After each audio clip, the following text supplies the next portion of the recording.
Tokyo was very challenging, being like mere seconds away from getting gold and being done, achieving everything I wanted to achieve was hard, like very hard.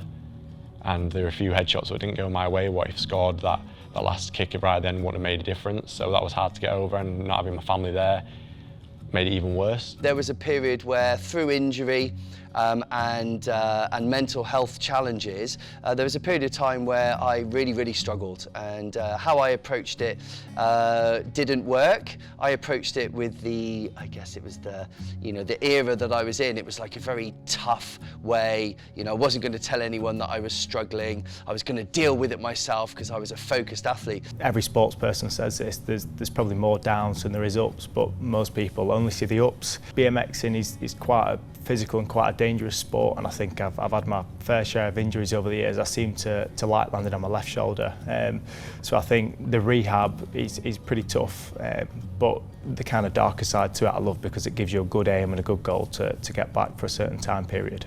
I definitely think losing my coach in COVID was really hard. I kind of, when I'm thinking about the Olympics and where I wanted to be in the future, I didn't see him not being in the picture or being there when I win that medal. That was quite a hard hit to me, but I think that season I really used it to motivate me to get through the year and to continue honouring his name. 2023 was like my year of injuries, and it was just like one after the other, and you do get to a point where you start to doubt yourself. Are you going to get back to the athlete that you was? Are you going to be able to perform at the highest level again? Or is the peak of your success already happened? And that's really difficult, obviously, the year before an Olympic year. So I definitely think that was really hard. But, again, I'm just so glad that I actually persevered with it, even when there was times where I couldn't think of anything worse, because it all came good in the end. I've got a great support network around me, so whenever I'm struggling mentally or physically, I've always got a switch off. For example, I have things outside sport I enjoy doing, such as creating content. I love spending time with friends and family. I've got a little puppy at home and that me and my girlfriend absolutely love, so I think it's really important to have things outside of sport that you can kind of switch off to and let your brain reset, because if not, you can get in quite a stuck place. It's a very weird feeling after an Olympics, even if you've not got what you've wanted or what you deserved, or even if you've succeeded, because you get that sort of holiday blues.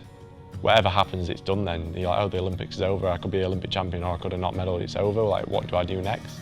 And you have to reevaluate, because as an Olympian, your sport is your life. I did find it difficult because I didn't want to feel like I was a burden, because I feel like I live a very nice life, a very privileged life. I feel like there's always someone worse off, and when you're moaning about injuries, which is something that kind of happens in every athlete's career, like every athlete goes through an injury at some point, you don't want to feel like you're moaning, but then you have to realise at some point you have to have that outlet to get that out. Like, you have to speak to somebody about it, you have to express it. What's really gratifying for me is the many athletes now are speaking openly about their challenges. So great athletes like Michael Phelps talking openly about his period of mental health challenges, Simone Biles and Andrea Spendolini-Siriac in Paris, really showing that vulnerability. And that's all they are, and that's what we need is more human first, right? So we're athletes and we choose to do sport and perform at the highest level, but we're human beings. Being able to speak to people and show